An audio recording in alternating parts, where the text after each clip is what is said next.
Hey guys, I'm Sarah and today I'm just doing a simple, super simple recipe, flapjacks. I've heard the term flapjacks quite a bit.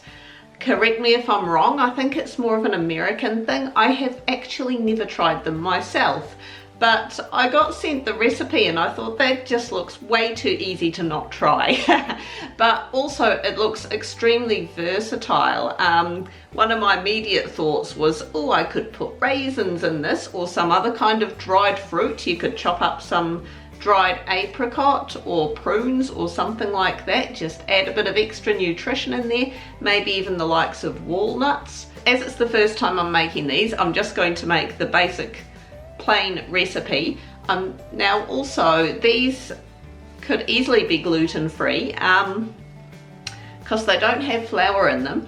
They do however have rolled oats. Now I'm assuming if you are a very gluten intolerant person, you will know which rolled oats you can buy. Yeah, I gather there are some rolled oats that they do certify as gluten-free. Not all of them are, so just bear that one in mind. They look really easy. You do most of it on a pan in the stovetop, although I have heard of other methods involving whizzing it all up in a blender before you bake them. So I'll show you how to do it. Now we start off with a whole cup of butter. I did not mention this was a health food.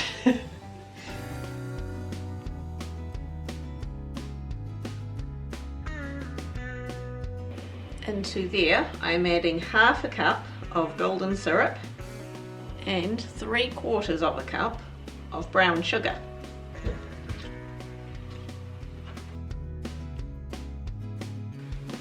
Now we just want to let that cook on the stove top for a bit until the butter is completely melted and the sugar is completely dissolved, and then we're going to add 5½ cups of rolled oats. It can be either the smaller oats like I've got here or the full-sized rolled oats. Apparently the texture changes quite a bit depending on the oats that you use. Apparently the big ones does make them a lot more crunchy, smaller ones like this a lot more smooshy. So it's just down to personal taste. For me it's down to what I had in the pantry, which is these. So we're going with this. Also forgot to mention, pinch of salt.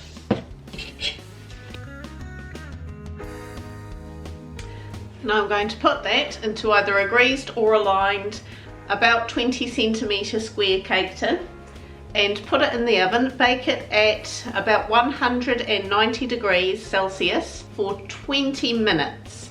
After 20 minutes, apparently the edges should be just starting to brown. The middle will still be quite soft, maybe even a little bit wobbly. So just turn the heat off, let it cool down in the pan completely, and then slice up.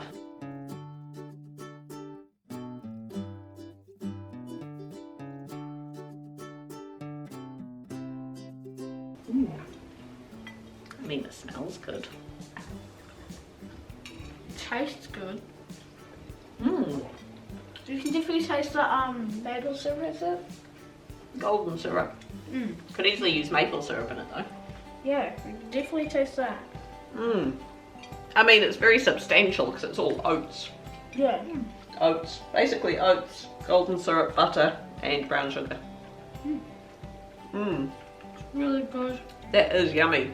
That'd be a nice substantial lunchboxy thing. You definitely want to wrap it up though, put it in a bag or something.